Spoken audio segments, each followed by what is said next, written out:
मंडी संसदीय क्षेत्र की बैठक के बाद आज शिमला संसदीय क्षेत्र की कांग्रेस मुख्यालय में अहम बैठक हुई है। बैठक में शिमला संसदीय क्षेत्र के प्रत्याशी विनोद सुल्तानपुरी का पहुंचने पर जोरदार स्वागत हुआ। बैठक में मुख्यमंत्री ठाकुर सुखविंदर सिंह, प्रतिभा सिंह व सरकार के मंत्री व पार्टी के शिमला संसदीय क्षेत्र पदाधिकारी उपस्थित रहे। मुख्यमंत्री सुखविंदर सिंह सुक्खू ने कहा कि हिमाचल कांग्रेस अध्यक्ष प्रतिभा सिंह ने शिमला संसदीय क्षेत्र के लिए अहम बैठक बुलाई है। उन्होंने कहा कि कांग्रेस सरकार अपने 15 महीने के काम को लेकर जनता के बीच में जाएगी। उन्होंने कहा कि आपदा के वक्त राज्य सरकार ने बिना केंद्र सरकार की मदद के बेहतरीन काम किया। जब प्रदेश में आपदा आई तब भारतीय जनता पार्टी के सांसदों ने दिल्ली में हिमाचल प्रदेश की आवाज नहीं उठाई। उन्होंने कहा कि हिमाचल प्रदेश विधानसभा में भी जब हिमाचल में आई आपदा को राष्ट्रीय आपदा घोषित करने का संकल्प आया तब भाजपा विधायकों ने इसका समर्थन नहीं किया। उन्होंने कहा कि सभी भाजपा सांसदों और विशेष तौर पर शिमला के सांसद सुरेश कश्यप को ये जवाब देना चाहिए कि उन्होंने हिमाचल में आए आपदा के वक्त वे वहां कहां छिप गए थे। मुख्यमंत्री सुखविंदर सिंह सुक्खू ने कहा कि भारतीय जनता पार्टी ने सिर्फ और सिर्फ हिमाचल प्रदेश की मदद रुकाने का काम किया।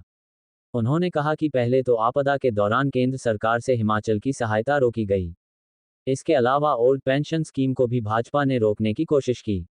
उन्होंने कहा कि महिलाओं को हर महीने इंदिरा गांधी प्यारी बहना सुख सम्मान योजना के तहत 1500 रुपये की सम्मान निधि की शुरुआत हुई, तब भी राज्य निर्वाचन आयोग पहुंचकर भाजपा ने इसे रोकने की कोशिश की।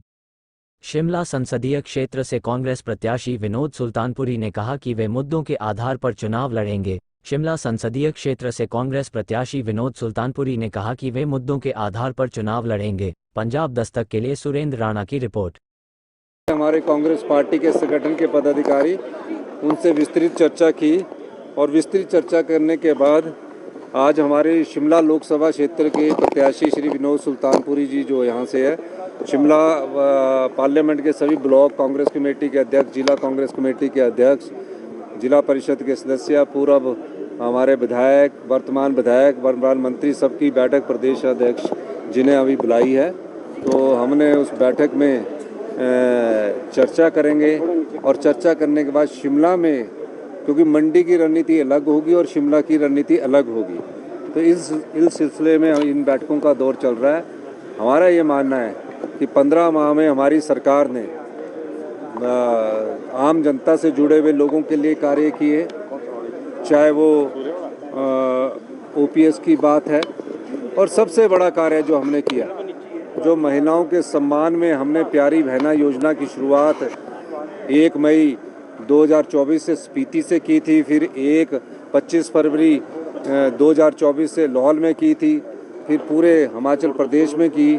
उसमें चुनाव आयोग ने जो हमें फॉर्म भरने की अनुमति दी, हम चुनाव आयोग का भी धन्यवाद करना चाहते हैं। और जो भारतीय जनता पार्टी पहले ओपीएस को रुकवाने की कोशिश की, राजस्थान में इनकी सरकार जैसे ही बनी, हमने पहली कैबिनेट में ओपीएस दिया, इन्होंने पहली कैबिनेट में राजस्थान की सरकार ने ओपीएस वापस लेने की नोटिफिकेशन की है। हमने 1500 रुपया अपनी प्यारी बहनों को देने की बात की है। हमने कोई 15 लाख रुपया देने की बात नहीं की थी कि सबके खाते में 15 लाख रुपया जाएंगे। हमने 1500 रुपये देने की बात की है और 1500 रुपया लाहौल स्पीति की सारी बहनों के खातों में चला गया है। और 2,37,000 महिलाओं का, जिनको 1,000 रुपया पेंशन मिलती थी, उनके खाते में भी 1500 रुपया चला गया है। और जो फार्म भरे हैं, हम चुनाव आयोग से ये कहेंगे कि जो हमारी योजना है, ये किसान सम्मान निधि की तरह योजना है, वो सिर्फ 6,000 रुपया देते हैं। हम हमारी प्यारी बहना जो 18 साल से ऊपर की उम्र पार कर चुकी है, उसे साल का 18,000 रुपया दे रहे हैं। ये ऑन गोइंग स्कीम है, इस पर किसी प्रकार की रोक भारतीय जनता पार्टी के कारण नहीं लगनी चाहिए। और भारतीय जनता पार्टी रुकवाने का काम करती है, चाहे वो ओल्ड पेंशन स्कीम है उसको रुकवाने का काम किया, चाहे 1500 रुपया है उसको रुकवाने का काम किया, चाहे आपदा में हमें जो स्पेशल रिलीफ पैकेज मिलना था, उसमें तीनों सांसद जो चुनकर गए हुए थे, उसमें हमारे सुरेश कश्यप भी चुनकर गए थे। हम उनसे ये भी पूछना चाहते, जो तीनों सांसद चुनकर गए थे, कि स्पेशल रिलीफ पैकेज को रुकवाने का काम अगर किसी ने किया तो इन भारतीय जनता पार्टी ने किया। क्योंकि जयराम ठाकुर जी ने जब प्रस्ताव लाया आपदा पर चर्चा का, और हमने बोला आपदा के प्रस्ताव के समर्थन में आप लोग खड़े होइए, तो वो खड़े नहीं हुए, पूरा विधायक दल बैठा रहा। और तीनों सांसदों से ये सवाल पूछा जाना चाहिए कि क्यों आप देश के प्रधानमंत्री और गृह मंत्री से का एक मेमोरेंडम लेके हिमाचल के लिए स्पेशल आपदा राहत पैकेज के लिए क्यों नहीं मिले, इस सवाल का जवाब ये सांसद सुरेश कश्यप दे कि आप ये बताइए, जब प्रदेश की सबसे इतिहास की सबसे बड़ी तबाही का मंजर था, तो सांसद सुरेश कश्यप जी कहाँ छिपे हुए थे? भारतीय जनता पार्टी के जो विधायक दल के नेता वो कहाँ छुपे हुए थे? इन बातों का जवाब हम जनता की अदालत में जाएंगे, हम सच रखेंगे। और ये बार बार झूठ बोलते हैं और झूठ से सच्चाई को टाला नहीं जा सकता, झूठ बार बार सच से टकराता है, जीत अंत में सच की होती है। इसीलिए आए हैं चुनाव लड़ने के लिए। आपके पिता भी कई बार सांसद रहे, उनकी विरासत आपको सौंपी गई है, कितना आश्वस्त है इसको लेकर? आप ये गलत बोल रहे हैं। विरासत को ये ऐसे थोड़ी ना राजगद्दी है कि आप आए और दूसरा करके। 25-26 वर्ष के बाद ये मेरा सौभाग्य है कि हमारे पूज्य पिताजी के कार्यकाल छः लगातार लोगों ने, हमारे शिमला पार्लियामेंट के लोगों ने उन्हें उन पर विश्वास किया और उन्हें अपना सांसद बनाया।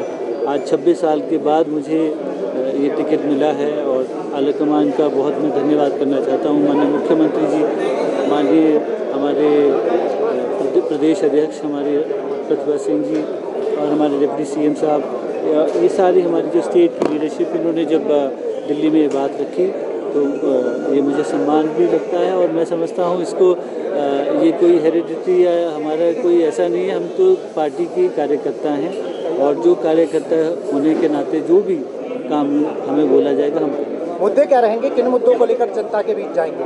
देखिए, ऐसा है, हम अगर हमें देखने को मिला जिस तरह का इन्होंने कार्यक्रम या कार्यकाल रहा, चाहे त्रासदी के समय उनकी एब्सेंस रही और एक सही मायने में रिप्रेजेंटेशन की जो लैक मैं समझता हूँ कमी रही है, उसको देखना पड़ेगा। क्योंकि हमारे जो सांसद अभी रहे हैं, जब त्रासदी हुई तो एक शब्द उनके द्वारा नहीं गया। और मैं तो कई बार इसके बारे में भी बात कर चुका हूँ, मेरे विधानसभा की स्पीचेस में मैंने कई बार उसके बारे में उल्लेख भी किया है कि जो हमारे सांसद हैं उन्होंने अपनी बात हमारे जो लोगों की समस्याएं हैं उसके बारे में कभी जिक्र ही नहीं किया।